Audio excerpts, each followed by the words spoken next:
Good. तो आज का हमारा टॉपिक है, पहले चैप्टर हम पढ़ रहे हैं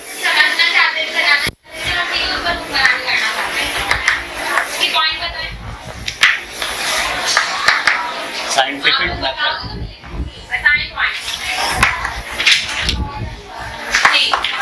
ठीक है, साइंटिफिक मेथड।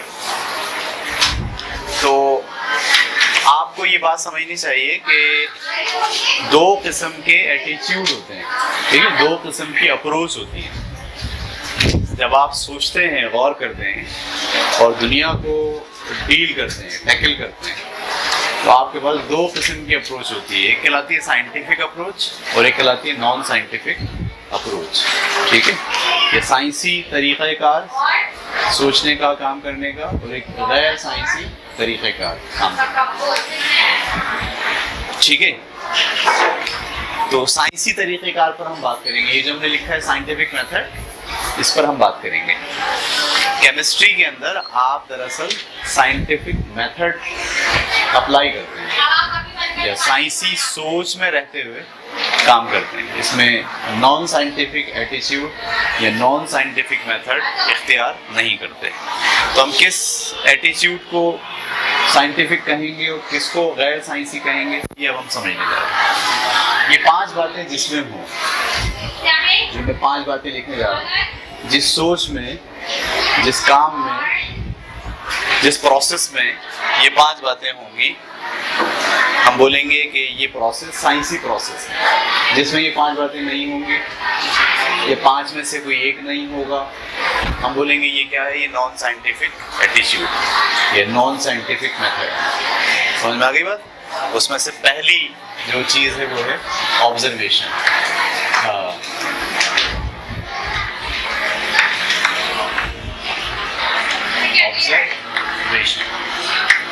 ऑब्जर्वेशन को उर्दू में क्या कहते हैं? मुशाहिदा। ठीक है,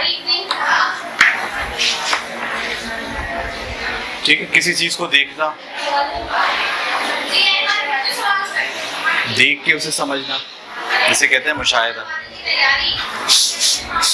सूंघ के समझना, इसे भी कहते हैं ऑब्जर्वेशन।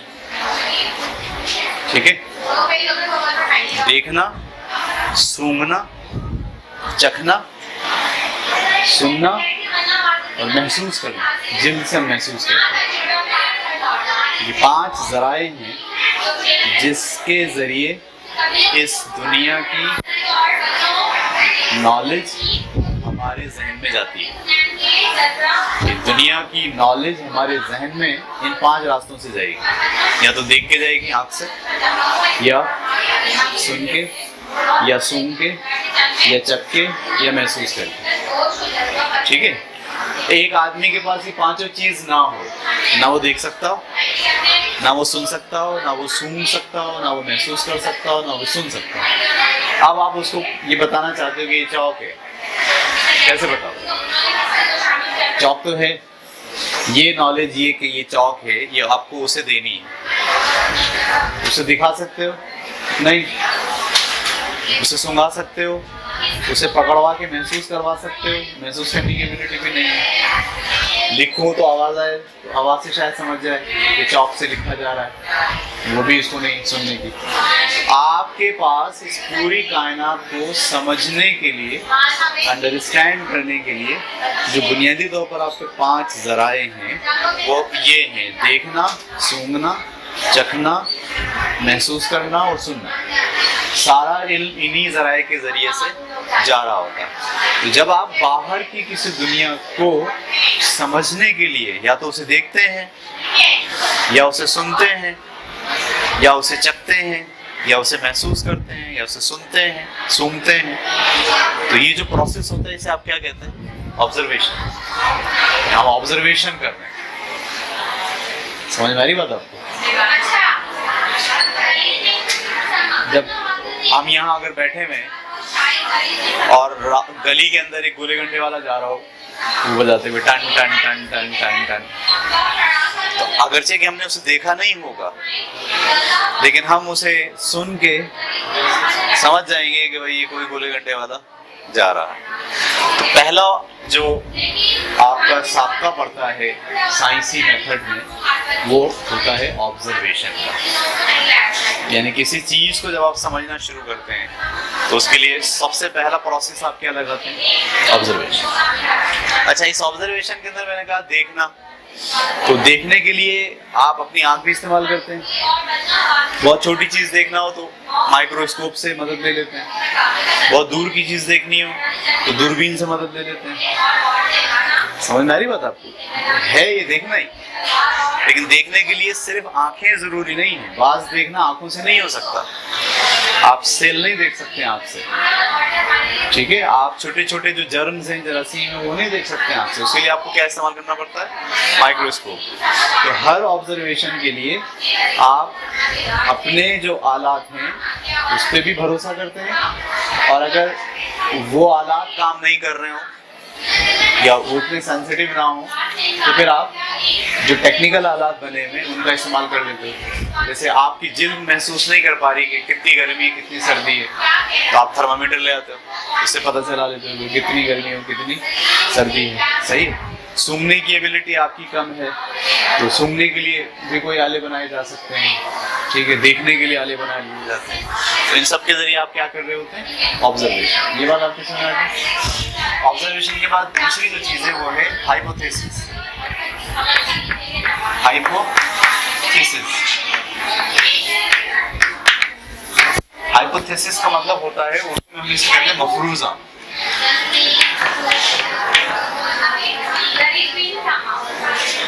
ऑब्जर्वेशन के बाद जो पहला ख्याल आपके जहन में आता है उसे कहते हैं हाइपोथेसिस, उसे कहते हैं मफरूजा। आवाज कैसी है? अभी आई थी? किस चीज की थी? किस चीज की थी? लड़के की, सीखने की, लड़की की, लड़के की। आपका क्या है? मुझे तो धम धम की आवाज आई। सीखा था जो पहली वाली बात थी वो ऑब्जर्वेशन थी जिसमें हमने सुना था, और अब हम हाइपोथेसिस लगा रहे हैं।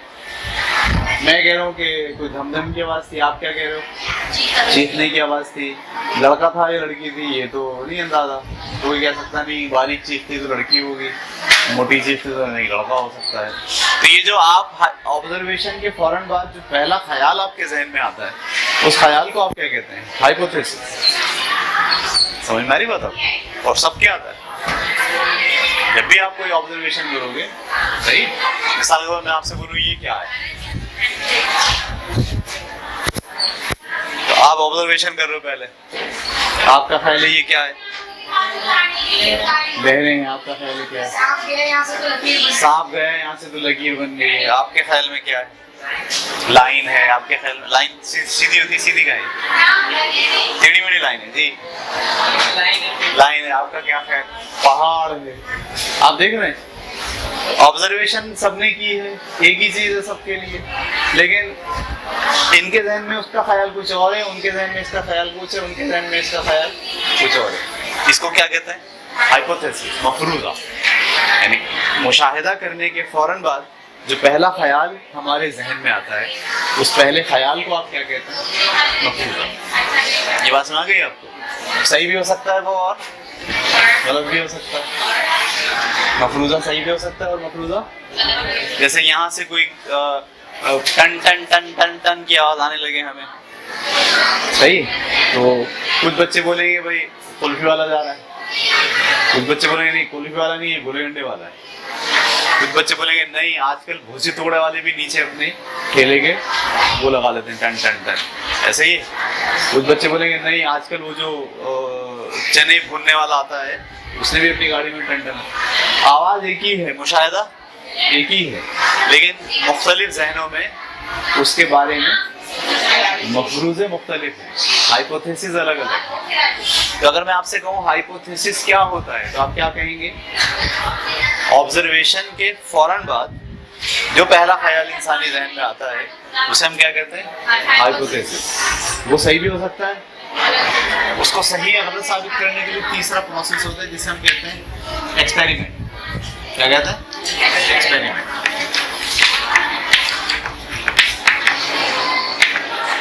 तजुर्बा।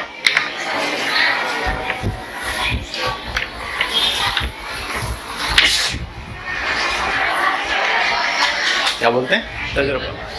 मिसाल के तौर पर हमें टन टन टन की आवाज आई, तो किसी ने बोला गुलगंडे वाला है, किसी ने बोला कुछ है, किसी ने बोला कुछ है। अब मैं जाके बोलूं जाओ जरा देख कर आओ। आप नीचे उतरे गए, जाके देख कर आया। देखने ये जाना है, जाके देखना है, ये क्या है? तजुर्बे से बात साबित होगी कि जो बात जहन में आई थी वो सही है या गलत है। तो एक्सपेरिमेंट दरअसल आपके हाइपोथेसिस को सही या गलत बताता है। ये साबित हो जाता है कि आपने जो हाइपोथेसिस किया था वो सही है या गलत है। ये तो सादा तजुर्बा है कि आप जाके देख रहे हो। बाज़ औक़ात ऐसा होता है कि आपको तजुर्बा करने के लिए बहुत सारा काम करना पड़ता है। मिसाल के तौर पर मैं आपसे ये कहूँ कि पानी जो है वो 100 डिग्री सेंटीग्रेड पर उबलता है। हमने पानी को उबलते हुए देखा, ये मुशाहिदा था, और हमने कहा भाई गर्म तो बहुत है, तो कितना टेम्परेचर होगा? अब उंगली डाल के देख रहे हैं टेम्परेचर, ये तो बहुत गर्म। ये भी क्या हो गया? ऑब्जर्वेशन हो गया। हम किस नतीजे पर पहुंचे? शायद 100 हो। किसी ने बोला नहीं 100 तो नहीं लग रहा, ये तो 200 लग रहा है। किसी ने बोला नहीं ये तो 150 के करीब है टेम्परेचर। हमने कहा चलो हमने हाइपोथेसिस फाइंड कर लिया, अब चेक करते हैं। हमने एक्सपेरिमेंट बनाया। बाद आपका जो है वो थर्मामीटर लेकर आए, लगाया, पानी में डाला, नीचे जो है हमने आग लगाई और पानी को उबाला। एक दफ़ा उबाला, देखा कहाँ तक जाता है, ठीक है। दोबारा उबाला, तिबारा उबाला, 4 बार उबाला, दूसरे दिन उबाला, सर्दियों में उबाला, गर्मियों में उबाला, और हर बार देखा कि टेम्परेचर कहाँ तक जाता है। तो ये बार बार का तजुर्बा हो रहा है। सही है, बार बार का क्या हो रहा है? तजुर्बा हो रहा है। इस बार बार के तजुर्बे के नतीजे में जो बात आपके सामने कहते हैं नतीजा या रिजल्ट, क्या कहते हैं? रिजल्ट या नतीजा। बार बार के तजुर्बे से आप जिस नतीजे पर पहुंचते हैं उसे कहा जाता है रिजल्ट।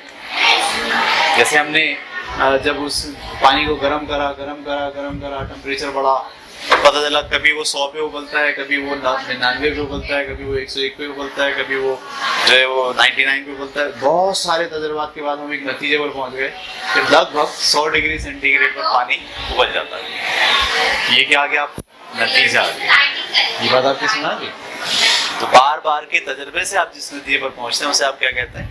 रिजल्ट। आम जिंदगी में भी ऐसा होता है, ठीक है। मिसाल के तौर पर आपको बुखार चढ़ा तो आपको महसूस होगा ना गर्म। ये महसूस होना क्या है? आपने क्या नतीजा निकाला? फर्ज कर लिया कि आपको बुखार हो गया आम। किसी ने ये फर्ज कर लिया उसको चिकन पॉक्स हो गया, किसी ने फर्ज कर लिया उसको चिकनगुनिया हो गया, किसी ने फर्ज कर लिया कि उसको डेंगू हो गया। ये मफरूजा आता है कि बहुत सारे आते हैं। फिर आप इसके लिए क्या करेंगे? एक्सपेरिमेंट करेंगे। आप पैरासीटामोल खाएंगे, पैनाडोल खाएंगे। अगर सही हो गया तो वेल डन, सही। फिर सही नहीं हुआ तो कुछ और खाएंगे, सही। ये बार बार के एक्सपेरिमेंट से आपकी जिंदगी में आपको 20-25 दफा बुखार चढ़ेगा, और 20-25 दफा आप जो है वो पैनाडोल खाने के बाद नतीजे पहुंचोगे कि जब भी बुखार चढ़े क्या खानी चाहिए? पैनाडोल खानी चाहिए। ये नतीजा है। इस नतीजे पर हम पहुंचेंगे। जब भी किसी आदमी को बुखार चढ़े तो पहली फुर्सत में उसे क्या खिला दो? 2 पैनाडोल खिला दो। तो ये क्या चीज है? नतीजा। इस नतीजे पे पहले दिन नहीं पहुंचते। इस नतीजे पर कितना टाइम लगता है? इस सारे प्रोसेस से गुजरते हैं। बाज़ औक़ात ऑब्जर्वेशन, हाइपोथेसिस, एक्सपेरिमेंट हम नहीं कर रहे होते, हमारे माँ बाप कर रहे होते हैं, पीछे वाले लोग कर रहे होते हैं। वो हमें क्या दे रहे होते हैं? डायरेक्ट नतीजा। वो कहते हैं आप सारे ये तजुर्बे छोड़ो, हम आपको बता रहे हैं कि जब भी डेंगू हो जाए पपीते का रस पी लो। तो उनके पास ये बात कहाँ से आई होगी? सारे प्रोसेस से गुजरी होगी। उन्होंने मुशाहिदा किया होगा कि भाई एक आदमी को बुखार चढ़ा उतर ही नहीं। उन्होंने हाइपोथेसिस लगाया था कि इसको जो है वो सादा बुखार है, पैनाडोल खिलाई नहीं उतरा, ये खिलाई नहीं उतरा, ये खिलाई नहीं उतरा। फिर इन्होंने एक्सपेरिमेंट किया मजीद, तो इसको जो है वो सेक खिलाओ, इसको जो है फलानी चीज़ खिलाओ, पपीते का रस खिलाओ, उतर गया। फिर कई बार ये हुआ तो उन्होंने नतीजा निकाल लिया कि जब भी डेंगू बुखार होता है उसका नतीजा ये, उसका हल ये है कि आप उसको पपीते का रस पिलाएं। ये बात आपकी समझ आ रही है? तो चौथे लेवल के ऊपर जो आपके पास प्रोसेस होता है उसे क्या कहते हैं, रिजल्ट, जो नतीजा आता है। उसके बाद पांचवें नंबर पे जो रिजल्ट्स बार बार आ जाए, बहुत सारे रिजल्ट्स आपके जमा हो जाए, तो उन रिजल्ट्स की बुनियाद पर आप एक थ्योरी बना, क्या बना लेते हैं, थ्योरी। थ्योरी का मतलब होता है नजरिया। नजरिया का मतलब है पक्की ठिकी बात, हर जगह चलेगा, हर जगह चलेगा, चाहे वो पाकिस्तान में हो, चाहे वो चाइना में हो, चाहे अमेरिका में हो। जो नतीजा आपने निकाला है वो नतीजा अब हर जगह आप लगा सकते हैं। पानी के अंदर दो एटम हाइड्रोजन के होते हैं, एक एटम ऑक्सीजन का होता है। ये एक नतीजा है, और ये अब ऐसा नतीजा है जो कहीं पे भी जाके आप चेक करेंगे तो हमेशा यही होगा कि पानी के अंदर दो एटम हाइड्रोजन के होंगे और एक एटम ऑक्सीजन का होगा। तो इसको आप क्या बोलते हैं, नजरिया। बार बार के तजर्बे और नतीजे से जो एक कानून आपके जहन में बैठ जाता है, उस कानून को आप क्या कहते हैं, नजरिया, जो हर जगह लगे, हर हाल में लगे। ये पांच चीजों के मजमूए को, ये जिस प्रोसेस में, जिस काम में, जिस सोच में ये पांच एलिमेंट्स होंगे, हम कहेंगे कि वो साइंटिफिक काम है, वो साइंटिफिक मेथड है, वो साइंटिफिक अप्रोच है, वो साइंटिफिक एटीट्यूड है। ये बात समझ आ रही है आपको? इसके अलावा अगर कोई चीज होगी तो उसे हम क्या कहेंगे कि ये नॉन साइंटिफिक मेथड है, नॉन साइंटिफिक एटीट्यूड है। सही, मैं मिसाल दूं इसकी भी आपको। हमारी नानी थी, इंतकाल हो गया उनका, वो ये कहती थी कि एक वाकया सुनाती थी वो, बड़ा जबरदस्त, बचपन का। वो कहती थी कि एक दफा ऐसा हुआ कि एक माँ ने, सौतेली माँ ने तेल लेने के लिए भेजा अपनी लड़की को, बच्ची को, वो जाके तेल ले आओ बाजार से। बच्ची प्याला लेके गई, बाजार से तेल खरीदा, वापस आ रही थी, ठोकर लगी, वो गिर गई। और जब गिर गई तो सारा तेल भी क्या चला गया, जमीन में चला गया। तो वो बेचारी बच्ची रोने लगी कि आज तो अम्मा छोड़ेंगी नहीं, मारेंगी बहुत बुरा, इसलिए कि सारा तेल ज़ाया हो गया। तो वो बैठी रो रही थी, वहां से गुजरे हजरत अली। कौन गुजरे? हजरत अली। हजरत अली ने पूछा, भाई क्यों रो रहे हो? उसने बोला ऐसी ऐसी बात है। हजरत अली ने बोला कोई मसला नहीं हो। हजरत अली ने वहीं से जमीन को ऐसे पकड़ा और ऐसे उठाया और निचोड़ा, और सारा तेल जो जिसमें आ गया वापस प्याले में। तो वो उन्होंने प्याला उसको दे दिया। ये तो जमीन को बड़ा दर्द हुआ। आप जमीन को ऐसे पकड़ के निचोड़ोगे तो क्या होगा? बड़े ताकतवर थे हजरत अली, तो दर्द जमीन को हुआ। तो जमीन के अंदर से आवाज आई कि आज तो तूने मेरे साथ ये किया है, इसका बदला तो मैं तुझसे लूंगी, आएगा तो तू मेरे पास ही, मर के आएगा तो तू, जब आएगा तो फिर मैं। समझ में आ गई? तो हजरत अली ने उस वक्त कहा, मैं मर के तेरे पास नहीं हूँ। बस यही वजह है कि जब हजरत अली का इंतकाल हुआ, शहीद हुए, तो उनको एक ताबूत में बंद करके ऊंट की पीठ पे रख के एक गार में छोड़ दिया। ऊंट की पीठ पे रख के एक गार में। ऊंट पहले ऐसे होते थे सादा, उनकी पीठ ऐसे होती थी, लेकिन ये वाकया ऐसा हुआ कि उसके बाद से ऊंट की जो पीठ है वो ऐसे हो गई, ऊंट की पीठ पे कब्र बन गई। तो ये जो ऊंट की पीठ ऐसे होती है, दरअसल हजरत अली की कब्र। अभी उन्होंने वाकया सुना दिया पूरा। सही है? अब इस वाकये को जिन्होंने सुनाया है और जिन्होंने इस पर यकीन कर लिया है, उनकी साइंटिफिक अप्रोच नहीं है। मुशाहिदा, क्या ऐसा हो सकता है कि जमीन को आप ऐसे लेके निचोड़ें? कभी किसी ने मुशाहिदा किया? कोई कर सकता है ऐसा? ऑब्जर्वेशन पे पूरी नहीं उतरती बात ये। हम तो नहीं कर सकते, हमने तो नहीं देखा, बड़ी मशीन नहीं लगा सकती कोई ऐसे, तो ऑब्जर्वेशन पे फेल हो गई ये बात। समझ में आ रही बात आपको? फिर वो हजरत अली की कब्र नहीं है, वो उनको रख के वहाँ तो है बगदाद में उनकी कब्र, वो तो शहीद हुए थे, उनकी नमाज जनाजा भी किसी ने पढ़ाई थी, तारीखी वाक़यात लिखे हैं। तो ये जो फर्ज की गई ये बात, ये तो ठीक नहीं है। तजर्बात क्या बताते हैं, हालात क्या बताते हैं, वाक़यात क्या बताते हैं, ये बात दुरुस्त नहीं है। किस नतीजे पर पहुंचे? झूठा वाक़या है। सही है? और थ्योरी भी बना सकते हैं क्या? ये जो बड़ी बूढ़ियां होती हैं, ये ऐसी कहानियां सुनाती हैं, जिनका ना सर होता है ना पैर होता है, इस थ्योरी पर यकीन करने के बाद जब भी नानी अम्मा कोई कहानी छेड़ेंगी तो आप अपने काम में लगे रहोगे, उनकी बात तवज्जो से। क्यों? क्योंकि आप इस नतीजे पर और नजरिए पे पहुंच गए हो, ये जो बड़ी बुढ़िया जितनी बातें बताती हैं इनका ना सर होता है ना पैर होता है। तो ये जो पूरी सोच मैंने आपके सामने रखी ये नॉन साइंटिफिक है, ना ये मुशाहिदे पे पूरी उतरती है, ना किसी मफरूजे के साथ इसका कोई अटैचमेंट है, ना कोई एक्सपेरिमेंट हुआ, सही है, ना हालात और वाकयात बता रहे हैं कि ऐसा हो सकता है। तो ये जो सोच है, ये जो वाकया है, ये जो तसव्वुर है, ये नॉन साइंटिफिक एटीट्यूड है, ये रवैया है आपका जो है साइंसी नहीं। साइंटिफिक एटीट्यूड अगर होगा, साइंटिफिक मेथड होगा किसी वाक़े में, किसी सोच में, किसी आइडिया में, तो उसमें ये 5 बातें होंगी। ये 5 बातें जिस चीज़ में होंगी हम बोलेंगे कि वो साइंटिफिक मेथड पर पूरी उतरती है चीज़, और वही चीज़ साइंस कहलाएगी। जो ये नहीं होगी वो आर्ट कहलाएगी। अब आपको ये भी फ़र्क पता चलना चाहिए कि साइंस में और आर्ट में क्या फ़र्क होता है।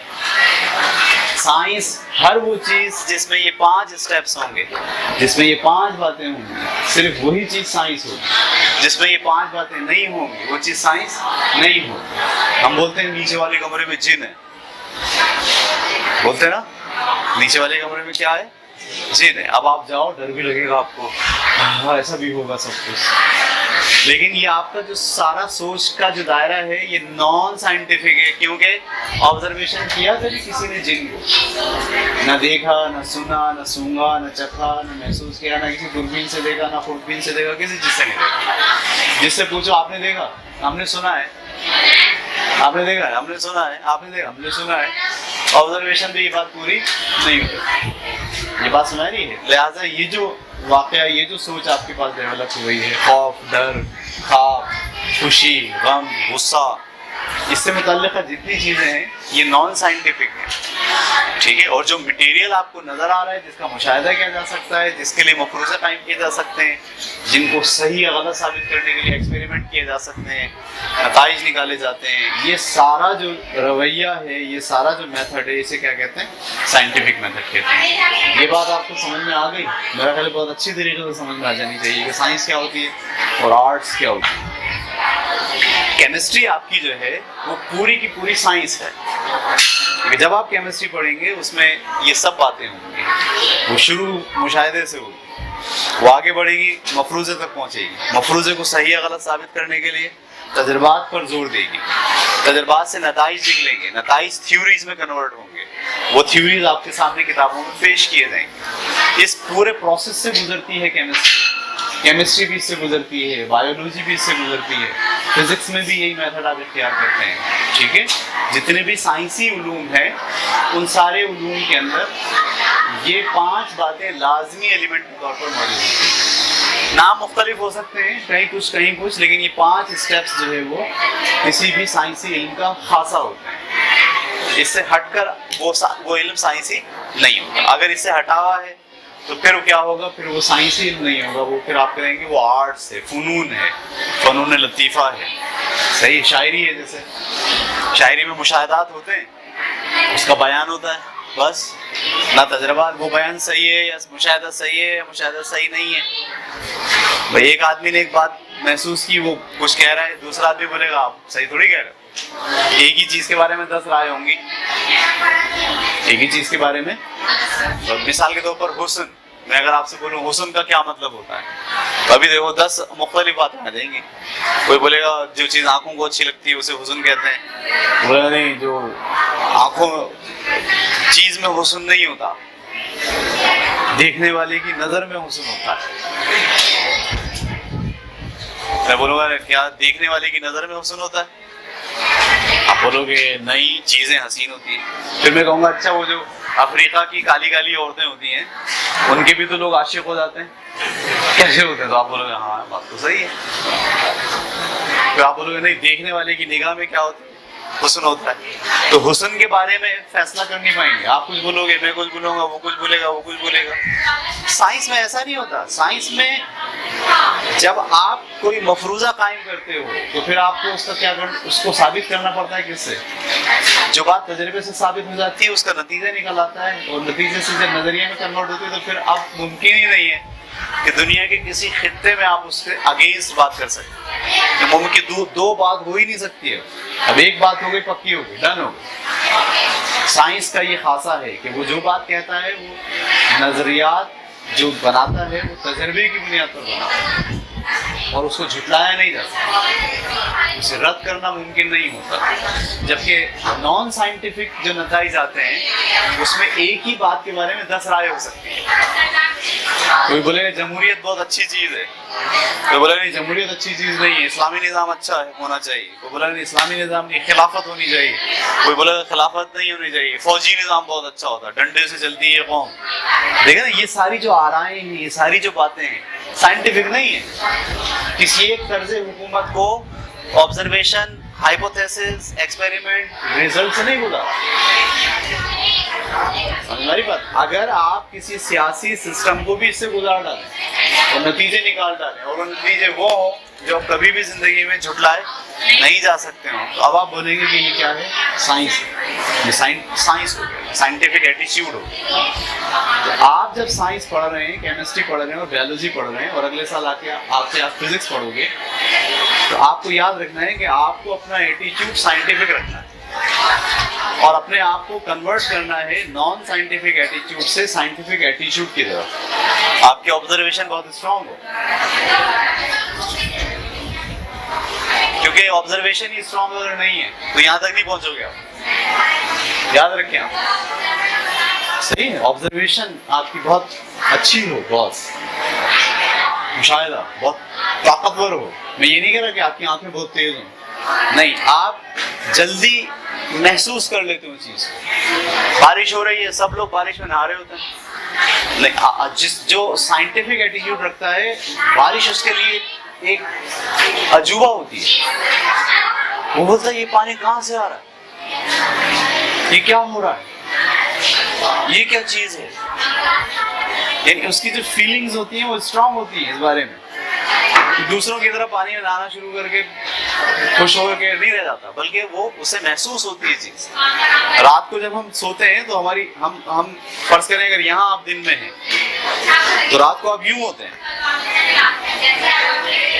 सही। जब आप रात को यूं होते हैं तो हर आदमी जो साइंस पढ़ने वाला है वो रात के वक्त इसका महसूस करे, इसको अबे हम कहाँ चले गए, कैसे होगा। तो हम बोलेंगे अब आप साइंस पढ़ रहे हो, आपके ऑब्जर्वेशन स्ट्रॉन्ग है। लेकिन अगर आप दुनिया में होने वाले सारे वाकयात को ऐसी बस एक कान से सुना दूसरे कान से निकाल दिया, देखा देखा नहीं देखा नहीं देखा, आपके ऑब्जर्वेशन स्ट्रॉन्ग नहीं हो पाई, तो जो पहला स्टेप है आपका वही ढीला हो गया। तो आप कहाँ मफरूज़ तो कायम ही नहीं करोगे, सही है। देखिए, इंसान जब से इंसान ने सोचना शुरू किया है वो इस सारे प्रोसेस से गुजरता है। जब सूरज निकलता था, दिन निकलता था, तो लोगों ने सोचना शुरू किया कि सूरज यहाँ से निकलता है वहाँ गुरूब होता है। कोई जिन्नात हैं जो सूरज को उठा के लेके जा रहे हैं दूसरी तरफ, ये मफरूज़े थे उनके। मुशाहिदा तो यही था कि सूरज यहाँ से निकल रहा वहाँ जा रहा है, कोई कुछ कह रहा है, कोई कुछ कह रहा है, कोई उसको खुदा मान रहा है, ये खुदा है, इसी की वजह से खेती बाड़ी होती है, इसी की वजह से बारिशें होती हैं, इसी की वजह से मौसम बनते हैं, इसी की वजह से सारी जिंदगी का कारोबार है। लिहाजा लोगों ने क्या सोचा, फर्ज क्या किया, मफरूज़ा क्या कायम किया, यही खुदा है। ये हजरत इब्राहिम अलैहिस्सलाम ने एक्सपेरिमेंट किए, बोला ये कैसा खुदा है जो दिन में निकलता है रात में गायब हो जाता है, ये खुदा नहीं हो सकता। उन्होंने मफरूज़े को क्रॉस किया तजर्बे की बुनियाद पर। लोगों ने कहा ये खुद खुदा है, उन्होंने कुल्हाड़ी दी, किसी की नाक काट दी, किसी के कान काट दिए, किसी के हाथ काट दिए, सही है। और जब लोगों ने कहा ये हमारे बुतों के साथ, खुदाओं के साथ किसने क्या किया, तो उन्होंने जवाब दिया ये कैसे खुदा है जो अपना ख्याल नहीं रख सकते। एक्सपेरिमेंट तजर्बा करके बता रहे लोगों को ये खुदा नहीं हो सकते, जो अपना ख्याल नहीं रख सकते वो खुदा कहाँ होता।